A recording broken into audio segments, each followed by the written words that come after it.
Hi, good evening, and welcome to the Holistic Perspective. Tonight, we're going to do something a little different than we did last month. We're going to actually talk about plant medicine, but plant medicine in a way that's a little different than just like talking about products. What I want to do is take a little deeper look at an understanding of plant medicine and how plant medicine or herbal medicine differs from the modern Western chemical medicine in both approach and in understanding how our remedies work. And this is actually sort of a pilot idea for a class that I have, which I'll tell you about at the end of this program. But with that, let's go ahead and get started. And I want to start by having a quote from a professional herbalist in the American Herbalist Guild that I know, Paul Bergner, that I heard him say at a class once. He said that modern science has impoverished herbalism. Paul Bergner is the director of the North American Institute of Medical Herbalism, and he's also the editor of the Medical Herbalism newsletter and the webmaster at MedHerb. So he's quite well known in the herbalist community. And what he was, the specific example he gave concerned saw palmetto and the traditional uses of saw palmetto versus its modern kind of pigeonhole of being a prostate remedy, of which it isn't even the best prostate remedy that we have. And what he's referring to is the idea that somebody does a scientific study on a particular herb and shows some validity to some traditional use, and suddenly that becomes the credible use of the herb, and all of the other things that we know about that herb from tradition and historical use get kind of shoved to the side, and people tend to think of the plant in a very narrow way that doesn't really show respect for the plants. One of the myths of modern quote, scientific herbalism is that herbs rely on active constituents for their effects. Now, what we mean by active constituents is that there are certain chemical compounds in the plant that those are the medicines in the plant, and everything else in the plant is sort of superfluous. So this is actually how modern medicine evolved. I mean, one of the first drugs that was made was actually heroin, which was extracted from opium, which had been used as a very potent botanical medicine for many years, and got injected with hypodermic needle. And the doctor who discovered this, his wife had the privilege of becoming the first heroin addict. The truth is that the simplest of plants, even like a potato, has thousands of chemical compounds. It is extremely complex biological structure, and it is impossible for us to actually know which parts of those structures play a role in human health and which ones don't. It's very likely that there's a synergistic effect of the plant as a whole, and that any particular plant has numerous compounds that are bioactive and act on the body in different ways that are buffering. So you cannot take an isolated chemical compound from a plant like lobeline from lobelia and ascribe the action of lobelia to lobeline and extrapolate what lobelia does from what lobeline does. Nor can you extrapolate the toxicity of lobelia by the amount of lobeline present in lobelia, because a whole plant works differently than individual active constituents. And yet there is this huge, push for standardized extracts of taking compounds from plants and concentrating them down like drug medicines, which was the whole thing of what medicine did to herbalism in the first place in modern science. And this is not being done because there has been any scientific proof that these isolated extracts work better than whole plants. It's being done because isolated extracts are more easy to patent and make money off of, in my opinion. The fact is that one of the basic fundamental principles that I want to talk about tonight, and is a basic tenet of mine in herbalism, and has been since I studied with my first herbal teacher, is that life is more than chemistry. In traditional wisdom, and in all systems of traditional herbalism, they recognized the presence of something that could be called the life force. And they recognized that this life force was present in all living things, and in many cultures and traditions, they even considered that this life force was present in non-living things, in water and soil and air and so forth. This kind of concept has been called by many names. The chi of Chinese medicine, the prana of Ayurvedic medicine, the spirit that's talked about in Native American medicine. It was called the vital force in traditional Western medicine.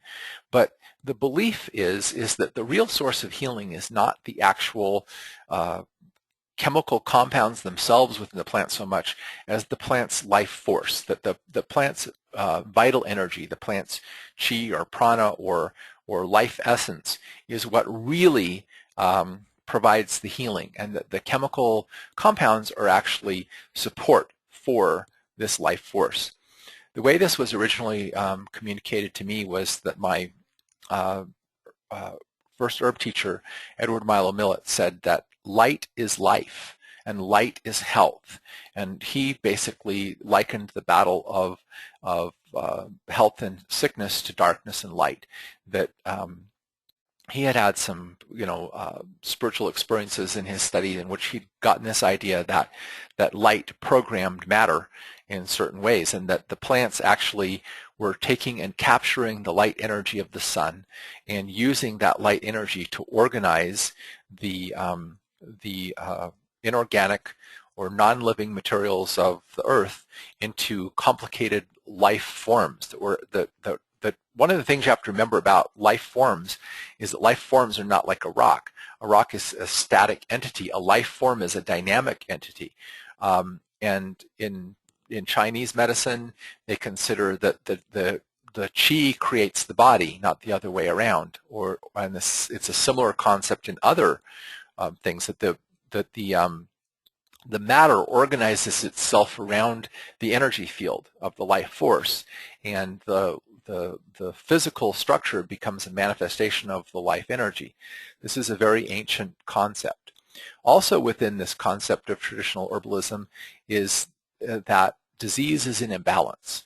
That basically somehow this life force has become imbalanced in some way, so the actual structure of the body is falling out of balance. The chemistry of the body is falling out of balance, and that you're not, you're not like naming all these specific pathologies, but you're rather looking at the imbalances taking place within the person that are creating the pathologies, and then instead of just treating the pathologies, you're going deeper than that. You're looking at these underlying imbalances, and you're trying to restore balance to the life energy in the person and bring them back to a state of balance. One of the people that I really, really appreciate and admire as someone who teaches herbal medicine from this perspective probably better than anybody I know is Matthew Wood. And the first book that I read of Matthew's was 7 Herbs, Plants as Teachers, and in it I read this line, which I feel is very, very profound. He says, every healing plant, mineral, or animal is the embodiment of a conflict in the environment which has been reconciled. So similar teaches the organism how to handle what it is resisting. What he's saying is that every living thing, and even non-living things, face challenges in their environment of heat or cold or dampness or being crowded out of sunlight by trees that are growing taller than they are, or any one of a number of factors that are basically influencing that life element, and that particular life form has the capability of adapting to that environmental condition, of basically living harmoniously with the cold or the heat or the extremes of temperature or the lack of moisture or the excess of moisture or the huge variations in moisture or whatever. And so its life force contains within it the ability to assemble from the environment the chemical compounds that enable it to live in that environment. And that when we ingest the plant, we are ingesting the life force of that plant, which teaches us how to live in balance in our own conflicts and challenges that we face in life. And this is the deeper idea of herbal medicine. And out of this arises a concept called the doctrine of signatures, which basically says that the plant itself gives us clues as to what that life force or that energy of the plant is that's behind its structure and the way it grows.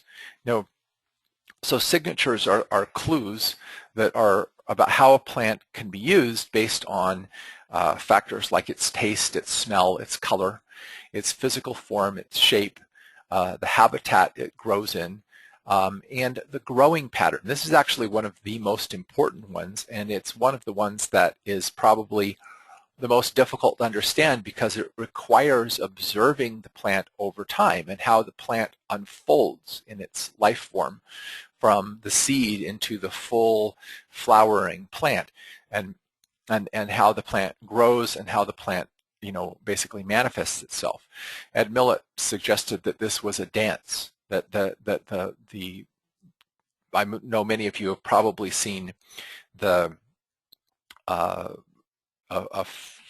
a photograph of looking above dancers, either in a swimming pool or on a stage, where they're dancing, and as they dance, they are creating forms that look like a flower opening or closing or whatever. And so if you compare that to time-lapse photography, basically what Ed Millett is saying is that the elements within the plant are dancing into the light vibration of the plant and unfolding the form of the plant like a dance as the elements join the dance and begin to animate according to the structure of life force. So this is really, like I say, the deeper aspect of plant medicine, and what it means is that plants have a personality. I mean, we have this tendency, because we're human beings, to label people, to classify them, to put them in different categories, which is a way we have of understanding things.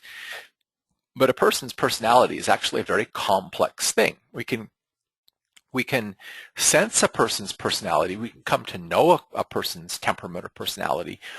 But a person even has some ability to change or adapt within their temperament or personality.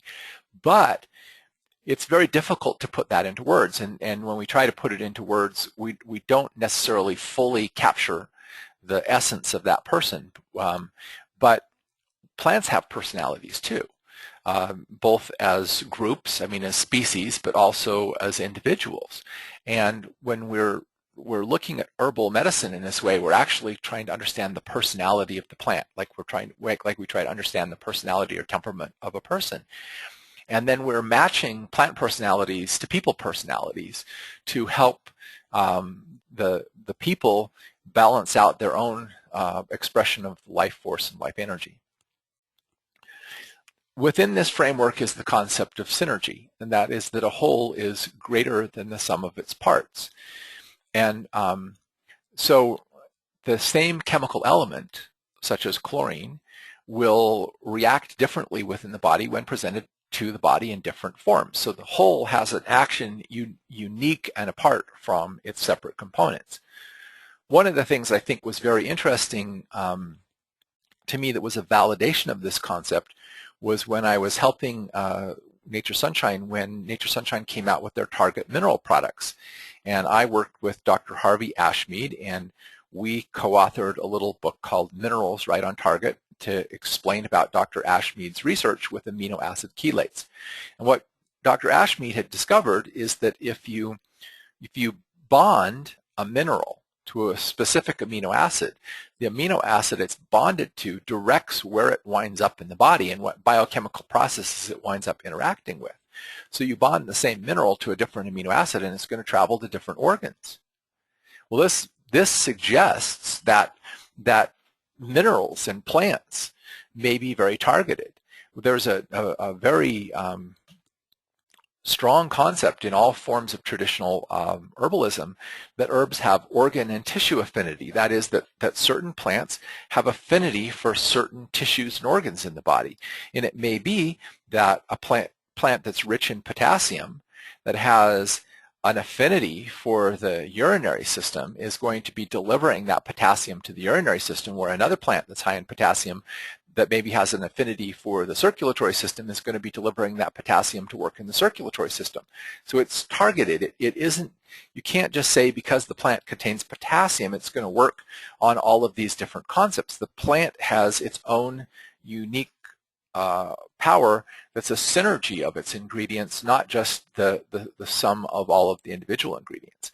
And this goes for when you're doing herbal formulas. This is, I think, one of the more difficult concepts to teach in herbal medicine for Western people who are usually thinking in terms of very, very pigeonholed question and answers, of putting things in nice little convenient boxes, like the saw palmetto is for prostate problems box. And that is when you do a formula.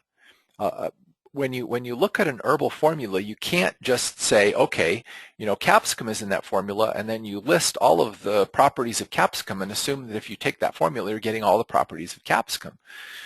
The combining of the formula is like putting together a recipe. And while a vegetable soup can contain carrots and celery, and a split pea soup can contain carrots and celery, a split pea soup is very different than a vegetable soup. And so the ingredients modify themselves with the other ingredients that they're synergistically put with in the formula.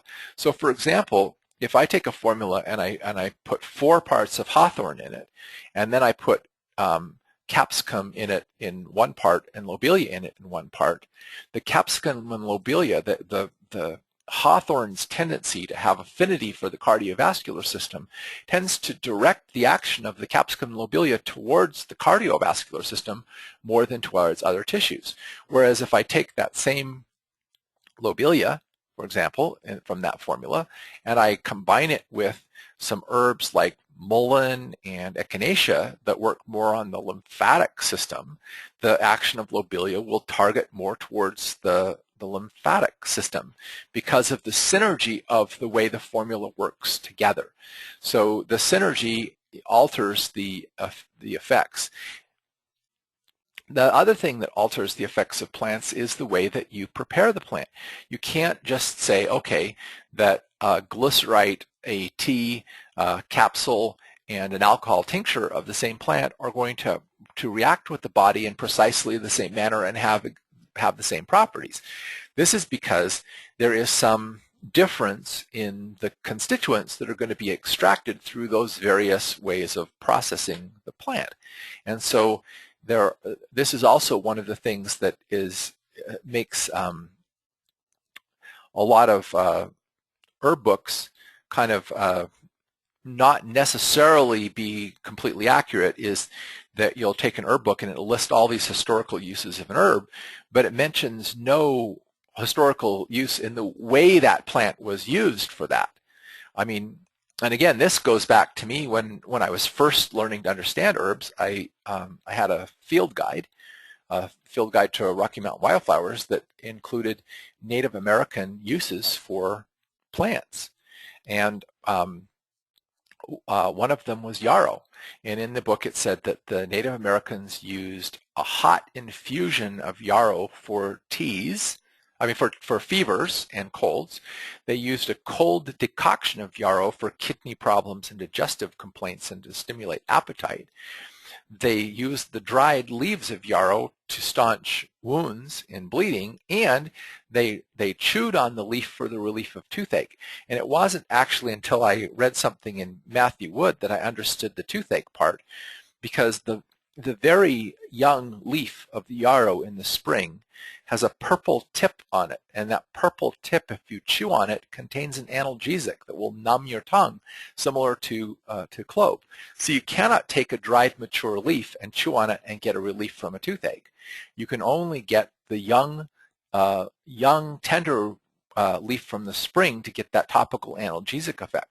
So you'll go into a lot of modern herb books and it'll list all these historical uses, but with no explanation about how the plant was used for that. You cannot guarantee that taking yarrow in a capsule is not going to do anything for a toothache. So this is where the deeper understanding of herbal medicine comes in. And so I wanted this evening to take a holistic look at some major medicinal herbs. I don't know how far I'm going to get in talking about these because I'm kind of determined to spend as much time on one plant as I want to, but I will get as far as the time permits and see where this takes us. And I'm going to start with one of the herbs that has been very, very pigeonholed in modern herbalism, and that is St. John's wort, which is basically most people think of as a remedy for depression.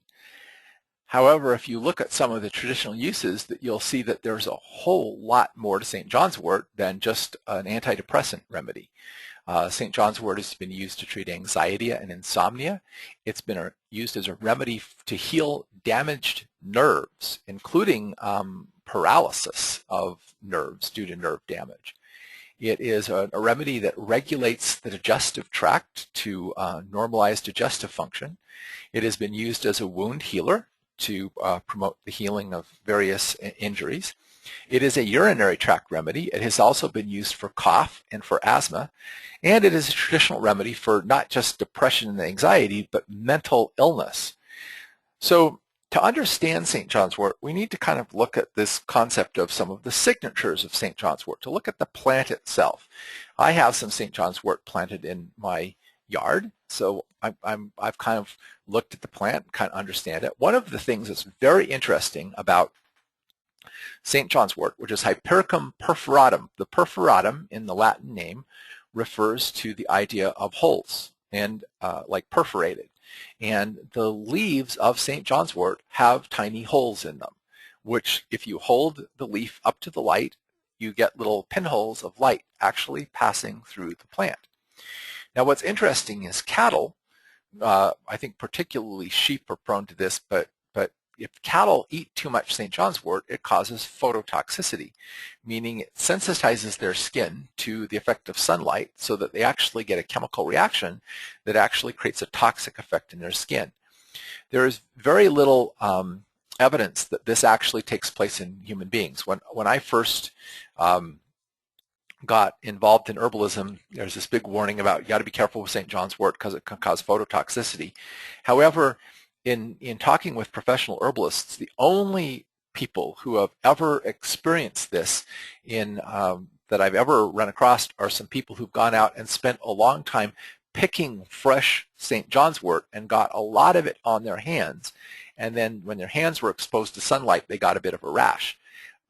I can find no evidence that human beings ingesting St. John's wort, at least in any kind of normal therapeutic application that we would use it for, we're not eating it like, by half a pound at a time, would have any problem with phototoxicity whatsoever. But it's still a clue that St. John's wort sensitizes the body to light. It's also interesting that the flowers bloom just starting a few days before the summer solstice, which is the longest day of the year, the day in which the light is dominant. In other words, the light in native peoples and traditional people who live close to the earth, this cycle of the seasons was seen in terms of the lengthening and shortening of the days, which the summer solstice was the peak of light. Light had hit its zenith. And light was at its most dominant energy, and then light begins to give way to darkness, and gradually the days get shorter and shorter until you hit the winter solstice, and then at the winter solstice, darkness gains its greatest ascent, and then it gives way and yields, and light begins to return again to the earth. That's why Christmas was actually put on December 25th, a couple of days after the winter solstice, which is usually on the 22nd or 23rd, because it actually was a traditional holiday in many, many cultures around the world for the celebration of the return of light being reborn in the earth, and light, the light regaining its ascendancy over the darkness. So according to Matthew Wood, in certain Christian cultures, the summer solstice was St. John's Day, the day of St. John's the Baptist. So that's part of how it gets its name is St. John's wort. Wort means remedy. In other words, it's the remedy of St. John, the remedy of light. Okay? It's interesting, though, that when you take and pick these bright yellow flowers and you stick them in alcohol or you stick them in oil, like vegetable oil, they will dye the tincture or the oil a bright blood red that I mean is literally the color of blood, which is another interesting signature for St. John's wort of having an effect on the blood. The bottom line is St. John's wort is energetically a remedy which lets in light. It lets light into the being. It opens the being up to the influence of light. So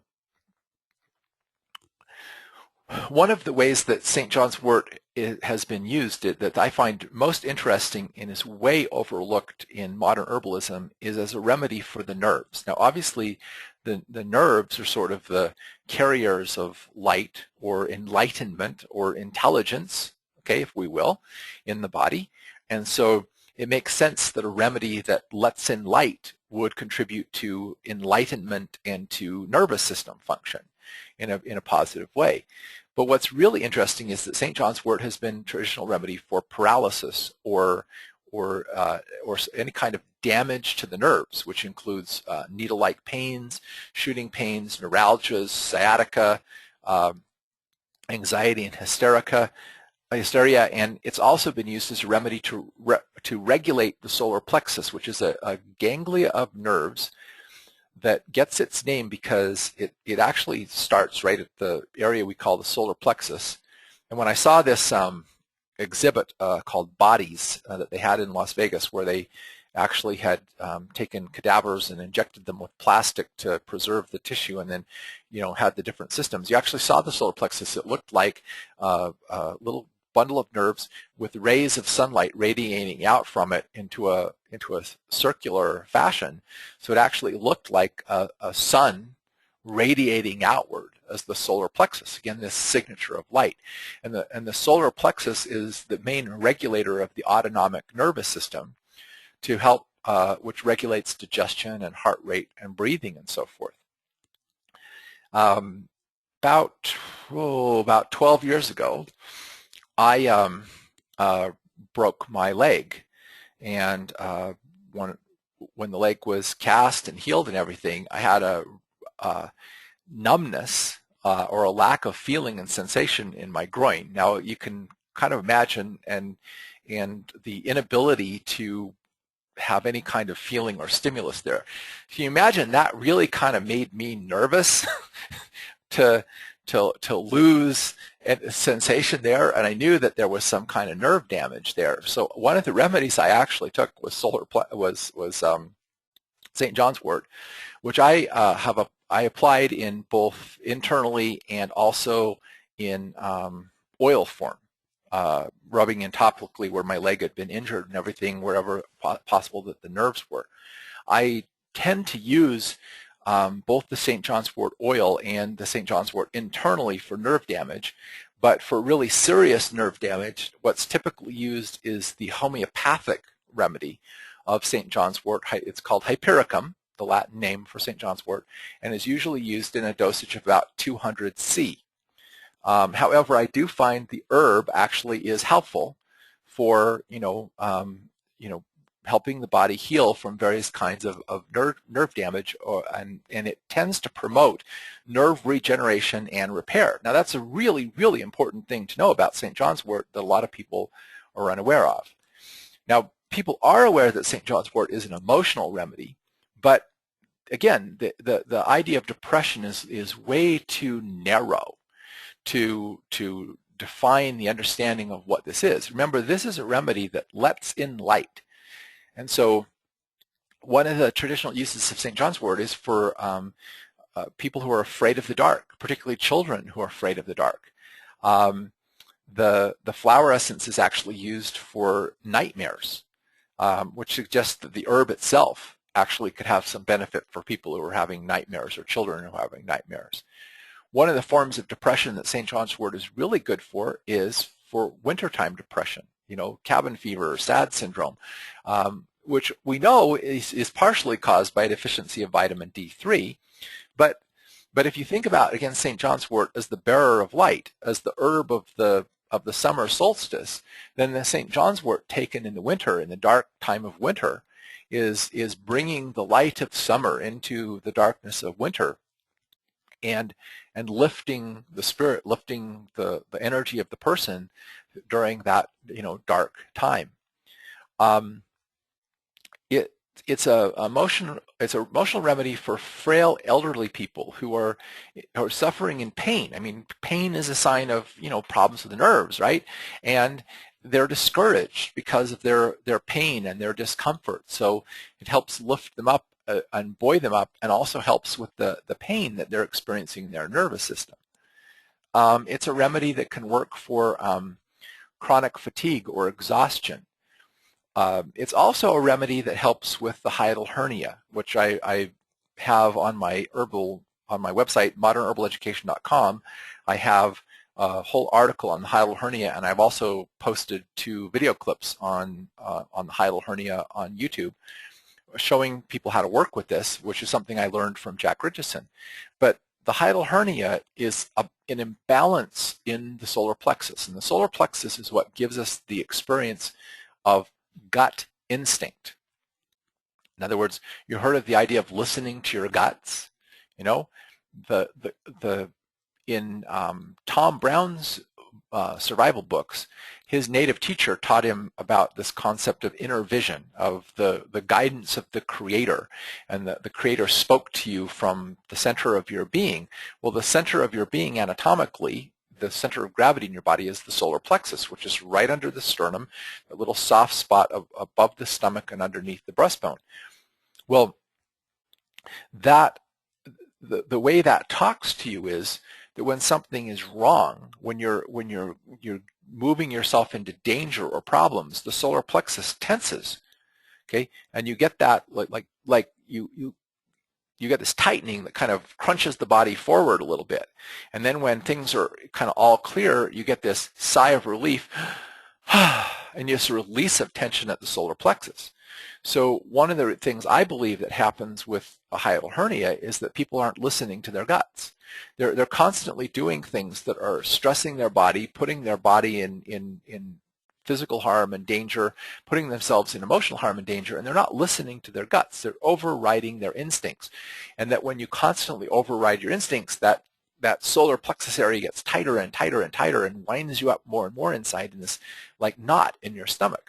And St. John's wort helps you untangle that knot, helps you learn to get true to your gut instincts, and therefore is one of the more useful remedies for hiatal hernia and regulating your digestive system.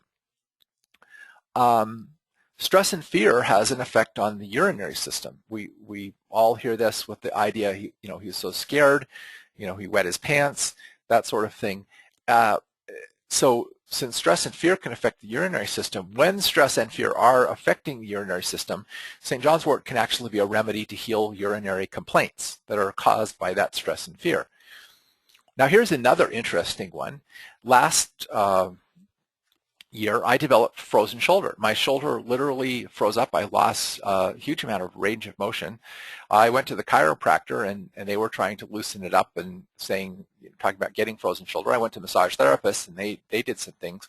I finally went to a medical doctor and got the diagnosis of the frozen shoulder, who sent me to a physical therapist who explained that frozen shoulder is adhesive encapsulitis, that the ligaments that join the bone to the bone in the shoulder form a little sheath, like a little ball, that connects the entire shoulder joint so it can move in various ways. And if those ligaments become inflamed, then they actually contract, and then you lose motion in your shoulder.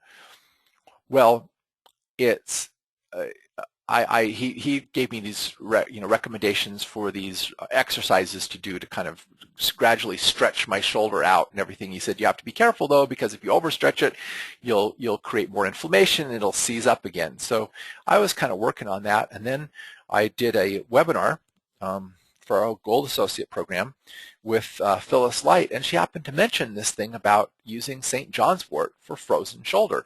And it's interesting because what she described as the emotional thing going on with frozen shoulder was exactly what I was experiencing, which is feeling so burdened that I was unable to shoulder the responsibilities I had. And the people that she had worked with on this before had the same emotional issue, and I just talked to someone in Canada who had this same thing, and I recommended the St. John's wort, and I mentioned this emotional connection, and they 100% agreed that they felt unable to shoulder their responsibilities.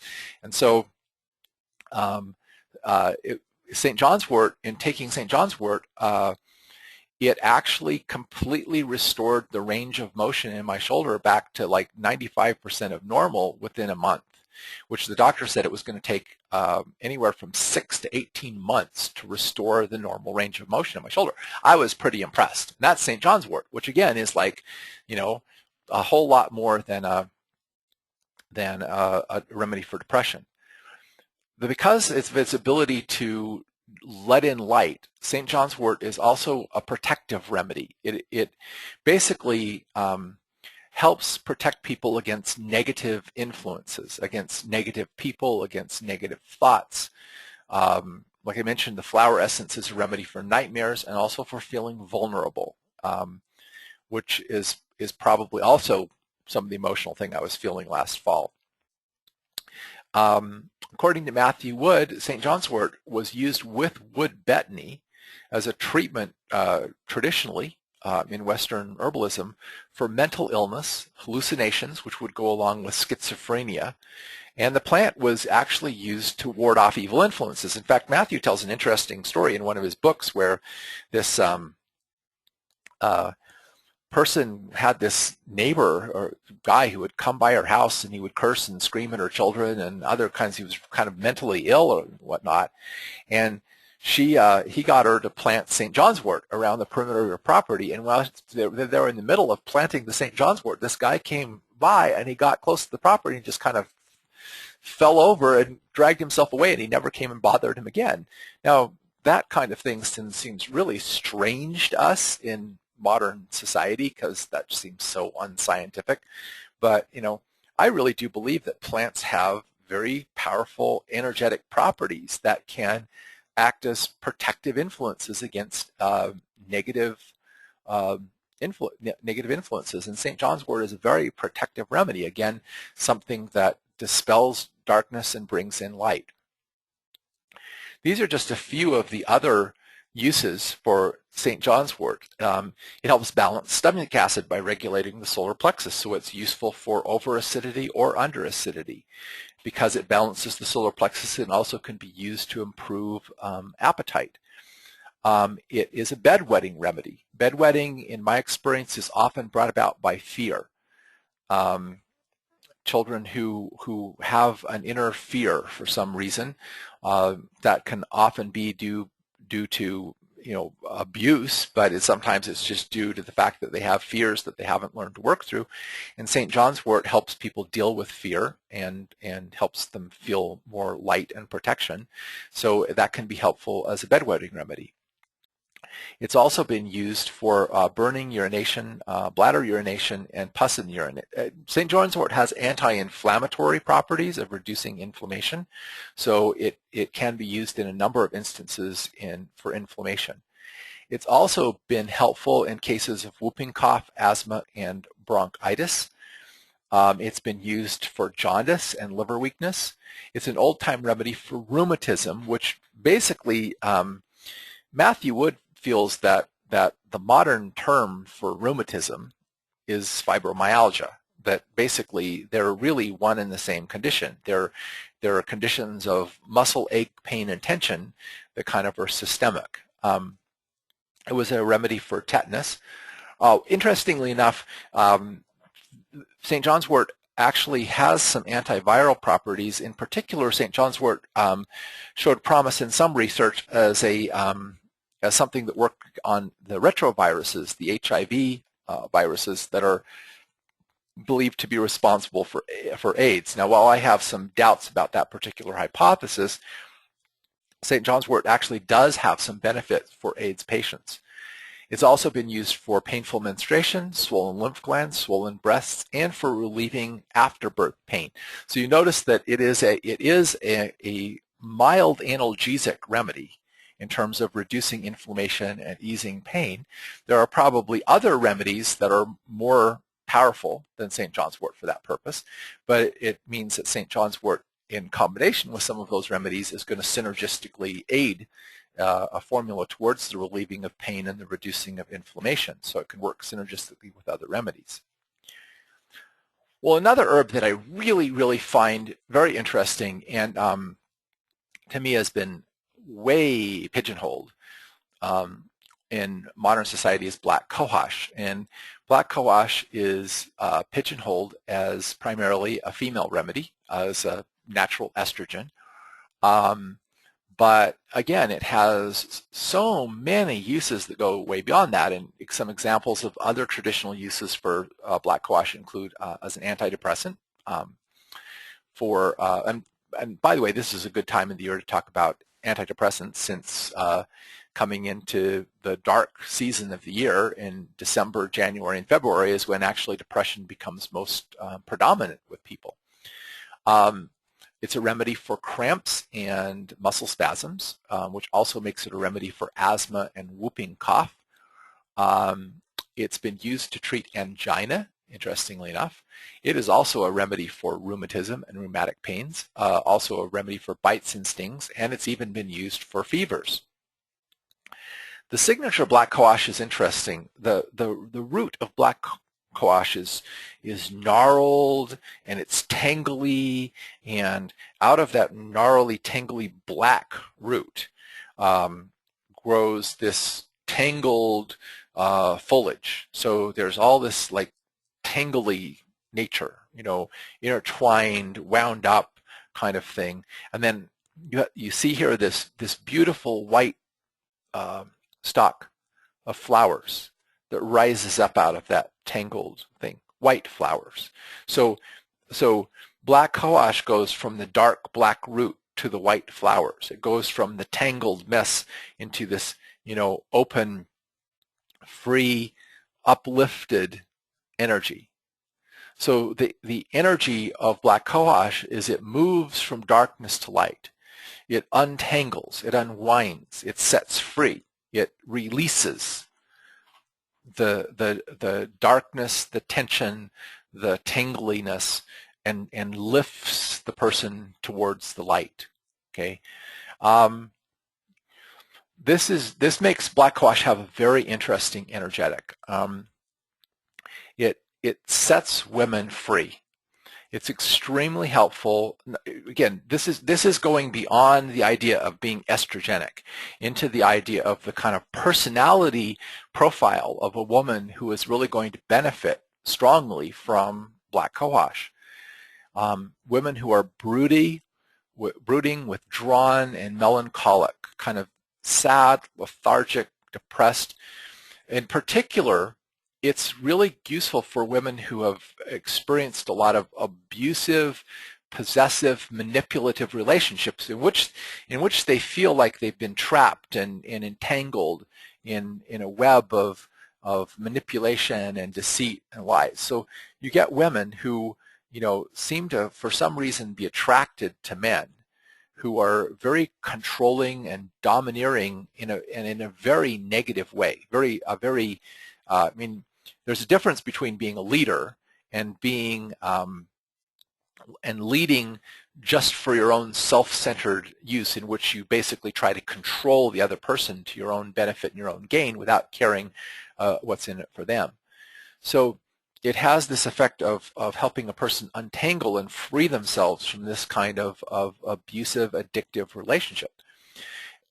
That means it helps actually children and adults both men and women, stand up to bullying, intimidation, and abuse, to be able to get the gumption to stand up to that and step out of it. And it helps people learn to free themselves from people in situations where they feel trapped. Now, I have personal experience with this, using this plant as a flower remedy. I several years ago was kind of in a dark mood. I was feeling trapped and pressed and just in a bad space by things that were going on in my life, and it's just like I didn't feel like there was any way I could get free of it. And so I actually picked the black cohosh flower essence, and I took it. I could have taken like a drop or two a day of the tincture, and it would have probably done the same thing. But I chose to do the flower essence, and within 3 days, I saw my way clear. I saw how I was allowing myself to be manipulated and abused, and how I could stand up to it, and da-da-da, and I actually immediately started making changes in my life that got me out of the feeling of being tangled and so forth. So this is a very, very powerful plant for untangling people.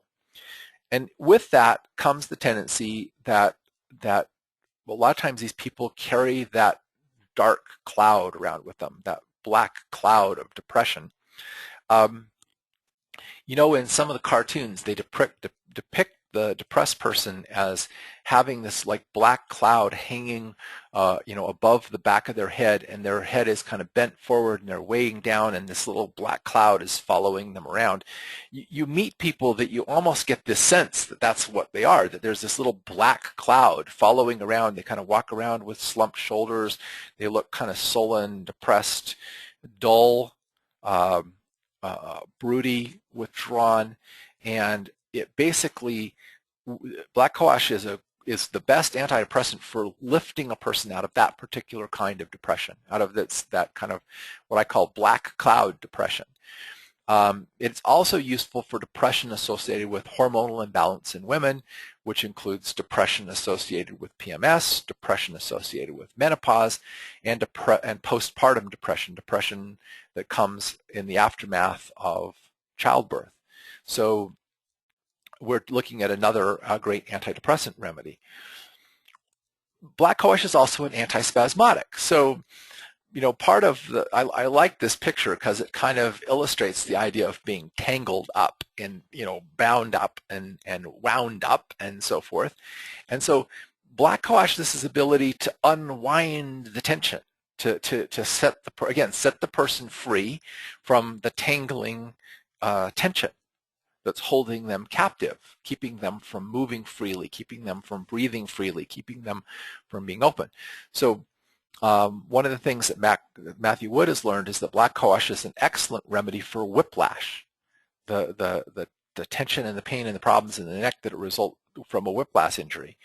Black cohosh was also, interestingly enough, a traditional remedy for asthma and whooping cough, and it was often combined with lobelia for that purpose. In fact, a traditional antispasmodic tincture or an antispasmodic remedy, again showing the idea of doing synergy, is using lobelia and black cohosh as the principal ingredients, along with several other relaxing nervine herbs, to create an antispasmodic remedy.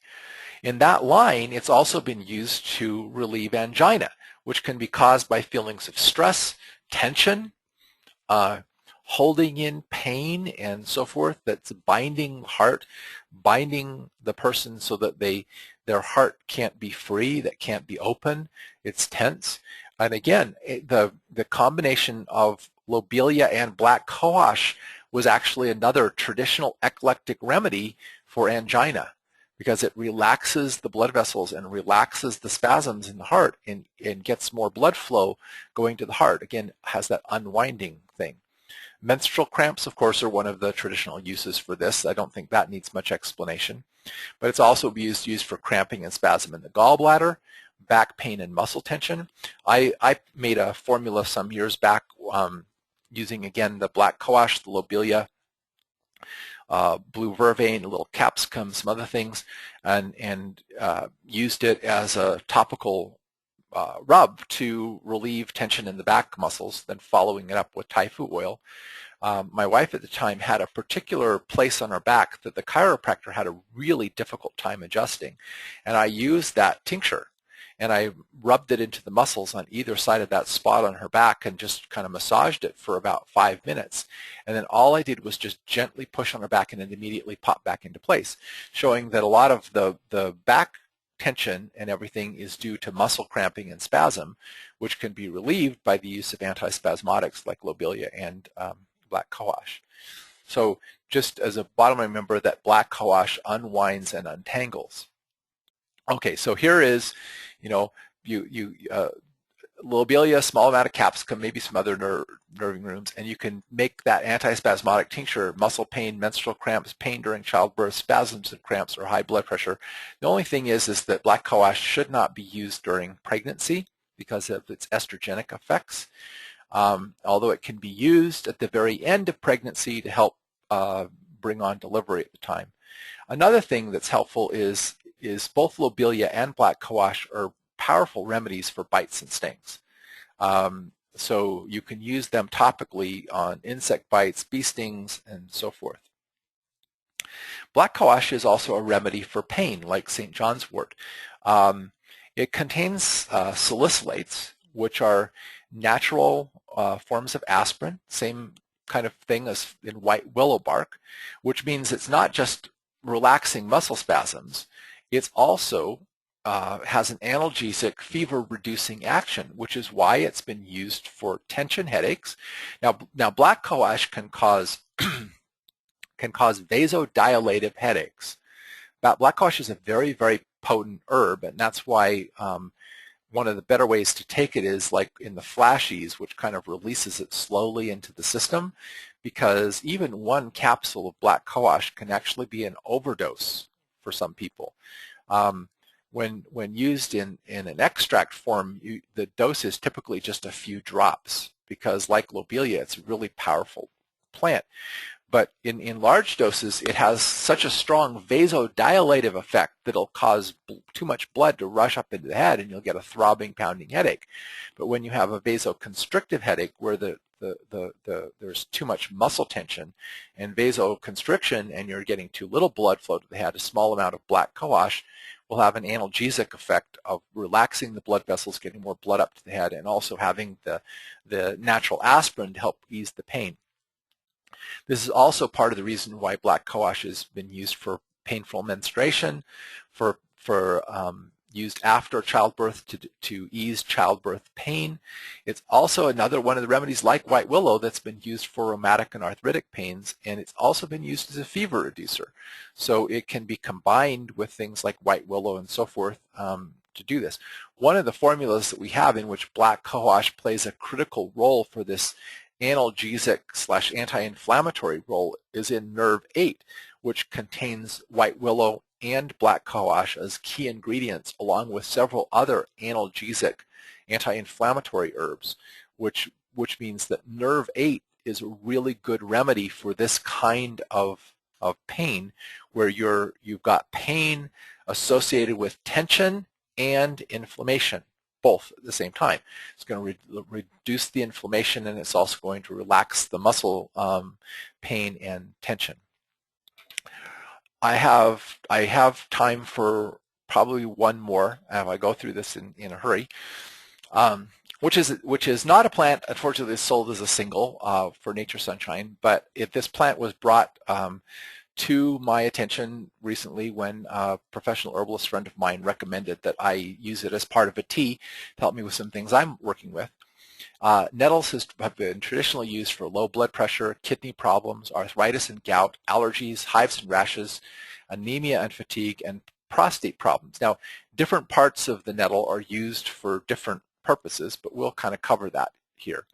Nettle is an interesting plant because the plant has these little teeny hairs. In fact, if you look closely at this photograph, you can see some of the little hairy things on the stem, just these little fine hairy-like projections.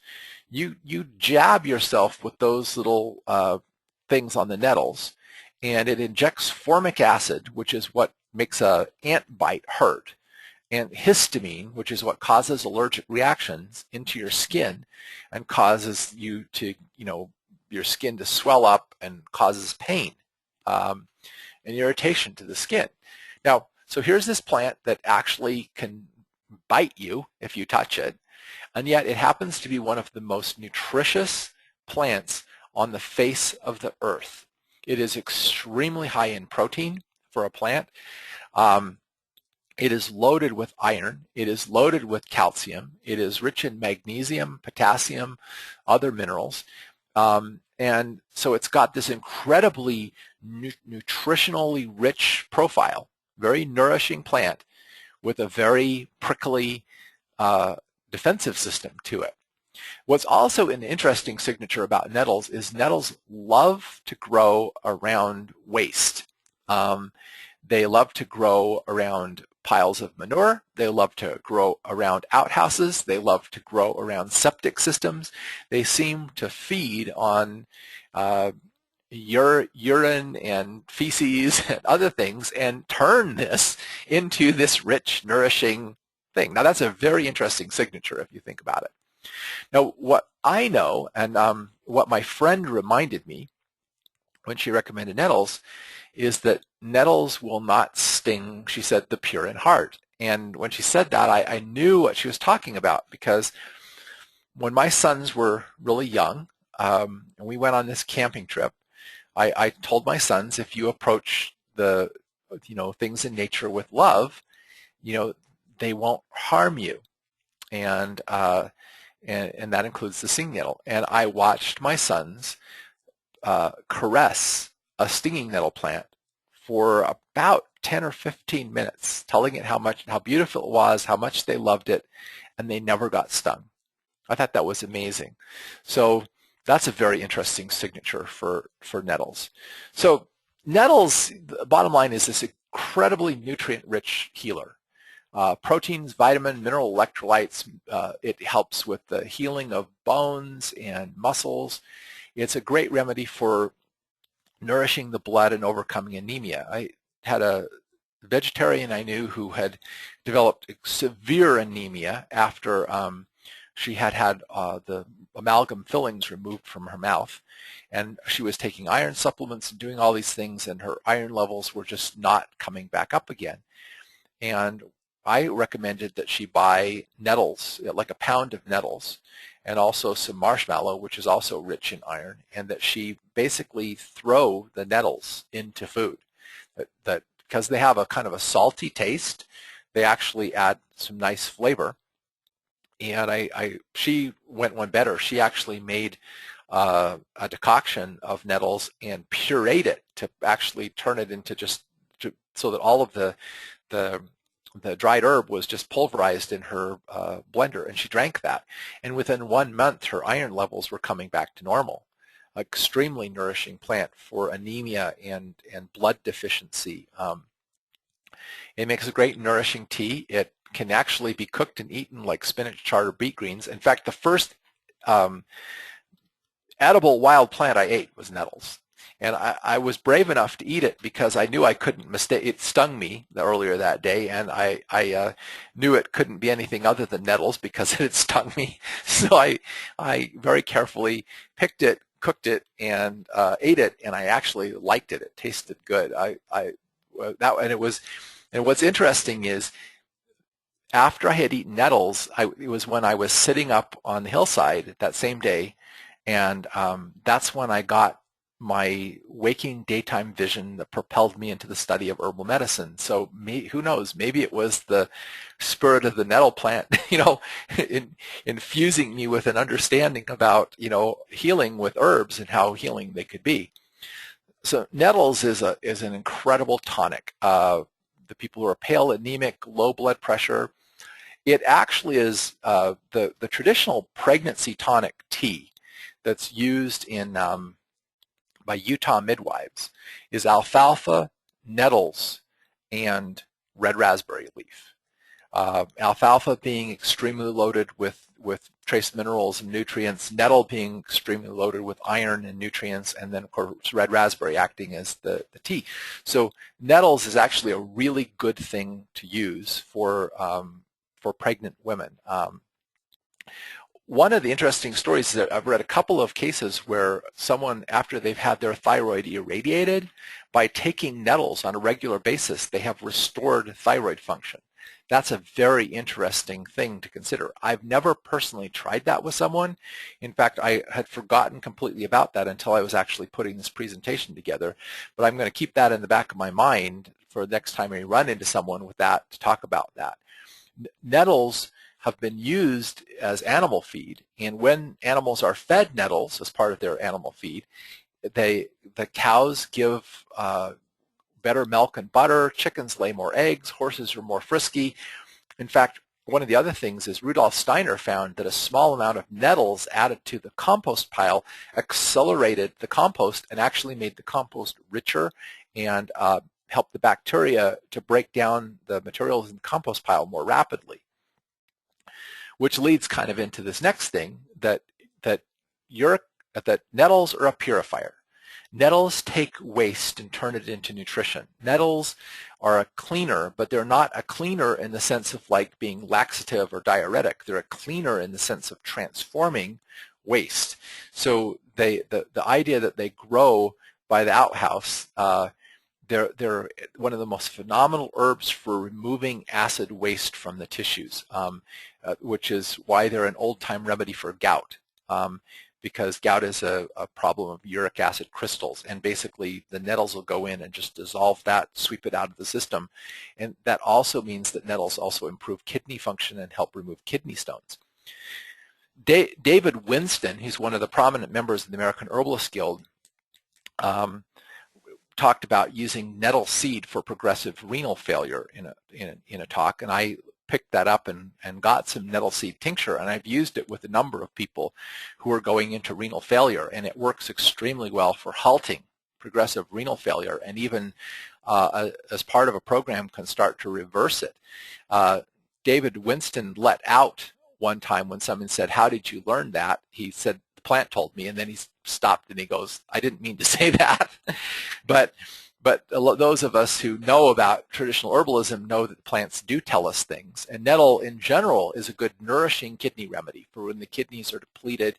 We have this formula in Nature Sunshine called KBC that is a tonic to the kidneys and the bones. KBC, kidney and bone. It builds the kidneys and it builds the bone, because in Chinese medicine there's a relationship between the kidneys and bones because they do these mineral electrolytes. Well, I would propose to you that nettles is one of the herbs that works on this kidney chi, or this kidney energy, where the kidneys and the bones are interrelated, because nettles builds and heals bones, and it also builds and heals the kidneys, just like KBC does. Of course, it's the root that's useful for prostate problems, which inhibit urinary flow in men, and actually nettle root is probably a better prostate remedy than even saw palmetto in terms of helping that. There's a profile for the nettle person. This comes from Matthew Wood's Old World Herbal. A lack of concentration and mental dullness, tired, having a hard time getting going in the morning, but stays on task once started. Dullness of the eyes. Nettles helps to bring sparkle to the eyes when the eyes are dull. Droopy eyelids. Droopy eyelids are kind of a sign of fluid retention and liver weakness. Pale complexion, yawning and sighing, faint on rising. Basically, nettles and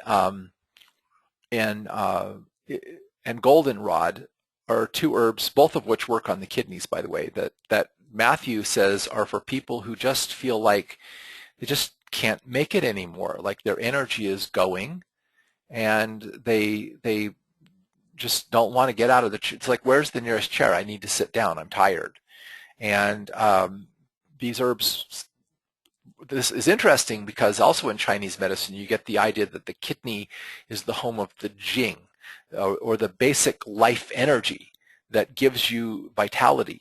And so when you nourish the kidney qi, you nourish the vitality of the organism. So it's interesting that both nettles and goldenrod are kidney nourishing herbs. They don't act on the kidney like a diuretic to stimulate the kidney to produce urine.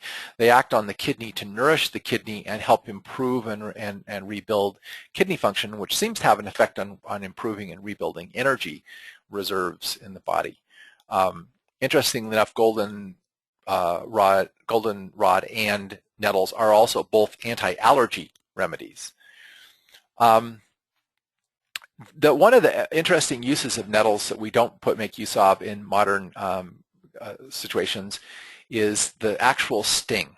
One of the traditional remedies for rheumatism and arthritis and rashes was actually to go out and roll in the nettle patch and get stung all over your body, or to take and have someone take, a glove and pick some nettles and like beat your skin with the nettles to basically, raise welts.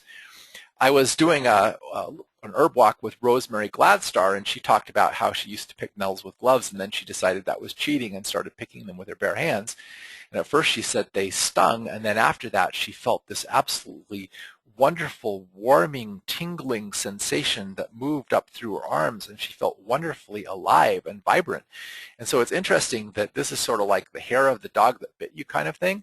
It seems that nettles have this ability to actually stimulate the tissue to like relieve the, first cause the pain and then relieve it, and also cause blood flow and healing energy to move through the body. So this is, of course, an interesting remedy that you can only have if you have fresh nettles.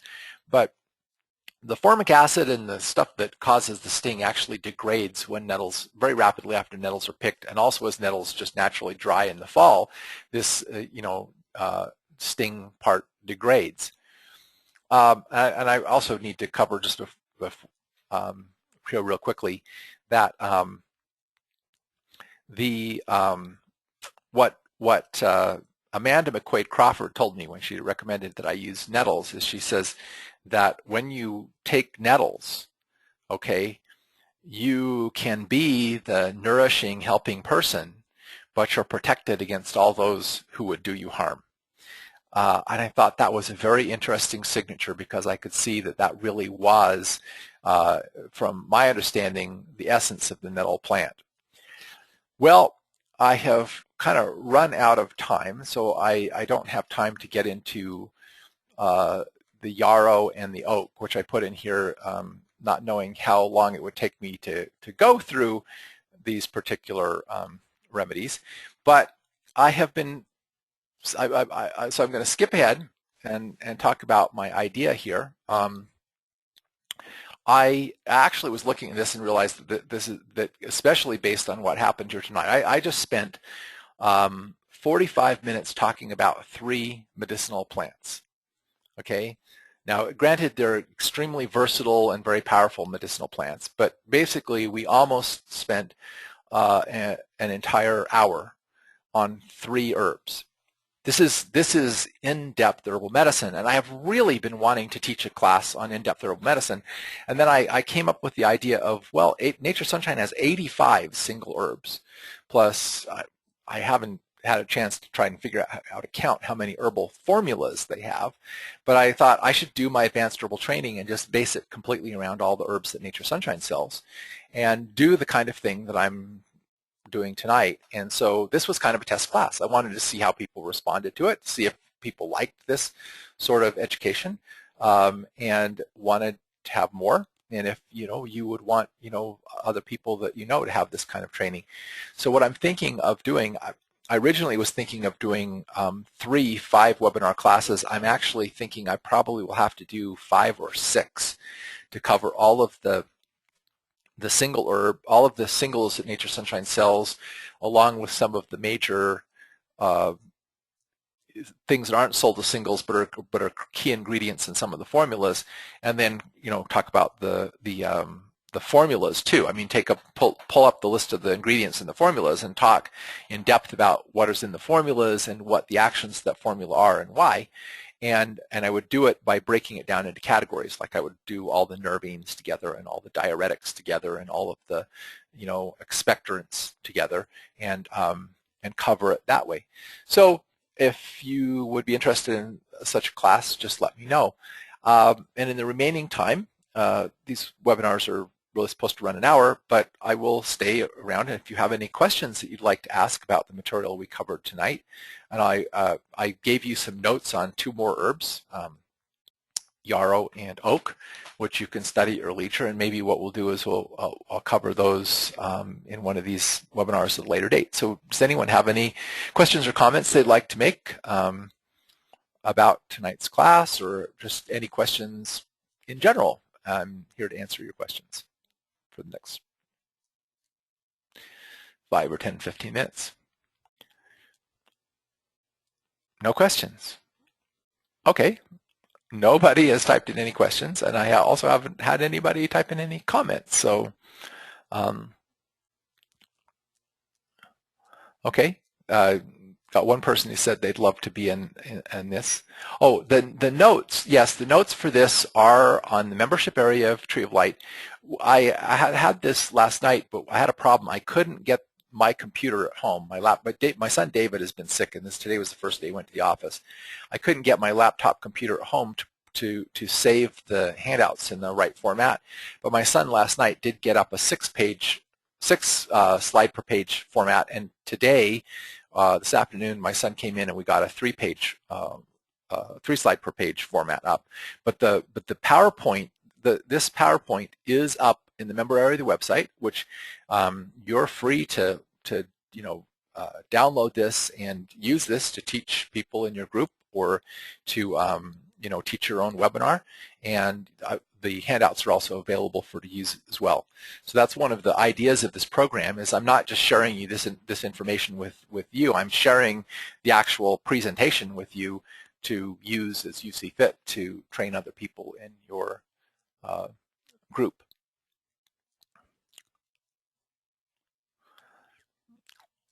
Oh, you asked David to come and take a vacation. He could probably use it. So I